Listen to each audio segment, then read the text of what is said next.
भगवान विष्णु के राम अवतार की कथा। रामनवमी का पर्व पूरे भारत में हर्षोल्लास के साथ मनाया जाता है।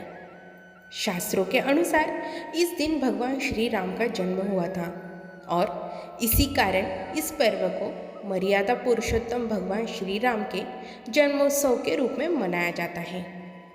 भगवान राम श्री हरि भगवान विष्णु के 7वें अवतार थे। पद्म पुराण के अनुसार श्री हरि भगवान विष्णु के धरती पर श्री राम का अवतार लेने के अनेकों कहानियाँ मौजूद हैं। इस सृष्टि में त्रिदेव यानी 3 देवों का वास है।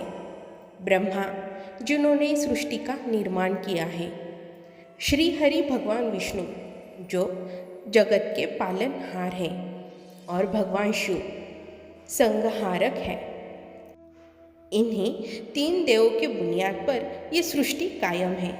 आज हम आपको बताएंगे जगत के पालनहार भगवान विष्णु ने धरती पर भगवान राम का अवतार क्यों लिया। तो आइए जानते हैं।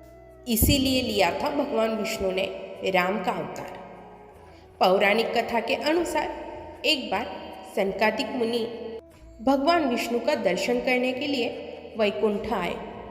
उस समय जय और विजय नाम के 2 द्वारपाल पहरा दे रहे थे। जब सनकादिक मुनि द्वार से होकर जाने लगे तो जय विजय ने हंसी उड़ाते हुए उन्हें रोक लिया और फिर क्रोधित होकर सनकादिक मुनि ने उन्हें 3 जन्मों तक राक्षस कुल में जन्म लेने का श्राप दे दिया। क्षमा मांगने पर सनकादिक मुनि ने कहा कि 3 जन्मों के बाद तुम्हारा अंत भगवान विष्णु ही करेंगे। इस प्रकार 3 जन्मों के बाद तुम्हें मोक्ष की प्राप्ति होगी।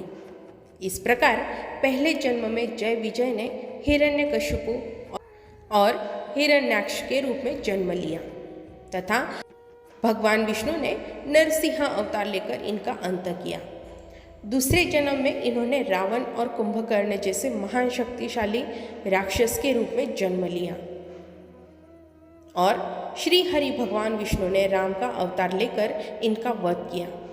तीसरे जन्म में दोनों ने शिशुपाल और दंतवक्र के रूप में जन्म लिया और भगवान श्री कृष्ण ने इनका वध किया था। मनु और शतरूपा को दिया था वरदान। वहीं दूसरी कथा के अनुसार मनु और शतरूपा को भगवान विष्णु ने वरदान दिया था, जिसके कारण उन्होंने धरती पर राम का अवतार लिया था। पौराणिक कथाओं के अनुसार मनु और उनकी पत्नी शतरूपा से ही मनुष्य जाति की उत्पत्ति हुई। इन दोनों पति और पत्नी के आचरण बहुत ही अच्छे थे। वृद्ध होने पर मनु अपने पुत्र को राजपाट देकर वन में चले गए। वहीं जाकर मनु और शतरूपा ने कई हजारों साल तक भगवान विष्णु को प्रसन्न करने के लिए तप किया। कहा जाता है कि कई हजारों साल तक मनु और शतरूपा ने सिर्फ जल ग्रहण किया था। मनु और शतरूपा के तप से प्रसन्न होकर भगवान विष्णु उनके समक्ष प्रकट हुए और उनसे वरदान मांगने को कहा।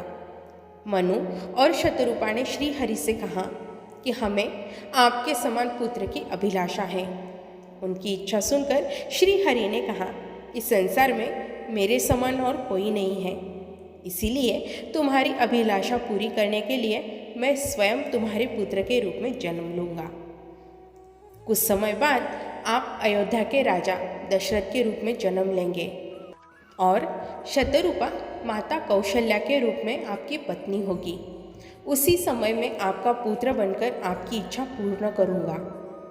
इस प्रकार मनु और शतरूपा को दिए वरदान के कारण भगवान विष्णु ने धरती पर मर्यादा पुरुषोत्तम भगवान श्री राम का अवतार लिया था।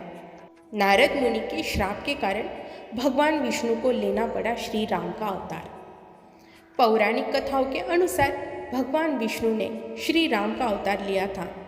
इसके पीछे रामायण की एक रोचक कथा मौजूद है। कामदेव की माया से मुक्त रहने पर भी नारद मुनि को इस बात का अहंकार हो गया था कि उन्होंने कामदेव पर विजय प्राप्त कर ली है।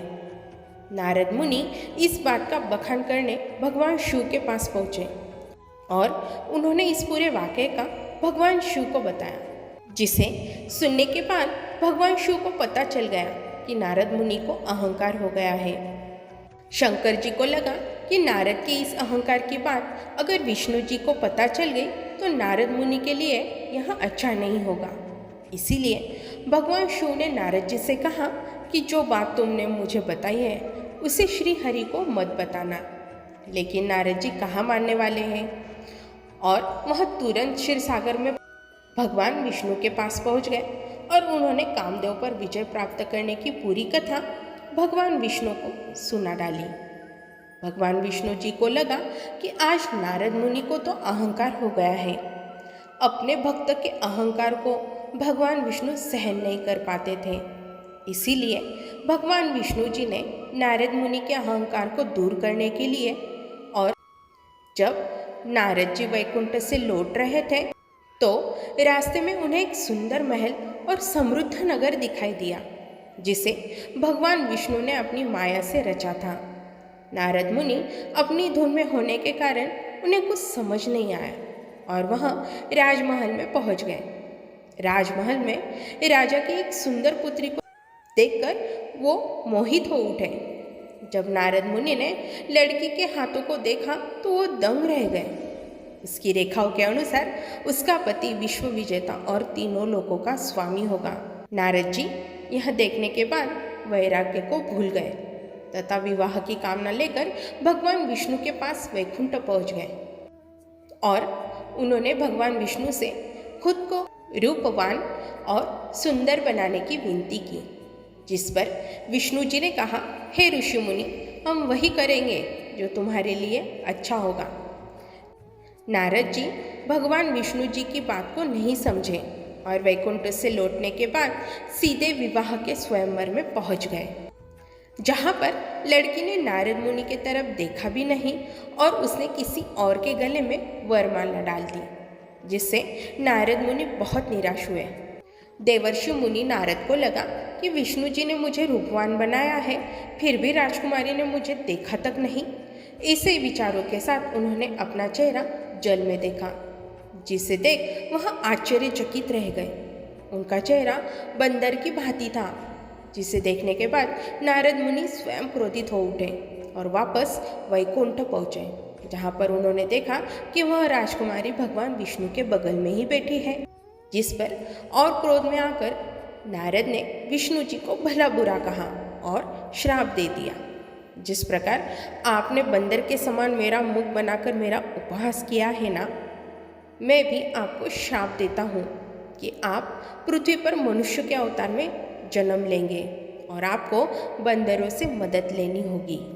साथ ही जिस प्रकार मुझे एक स्त्री से दूर रखा, ठीक उसी प्रकार आपको भी एक स्त्री का वियोग सहना पड़ेगा।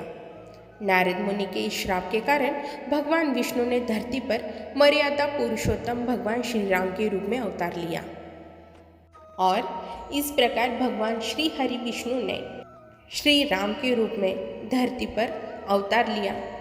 इसके बारे में अलग अलग कथाएं प्रचलित है। तो सारे मिलके बोलो, जय श्री राम।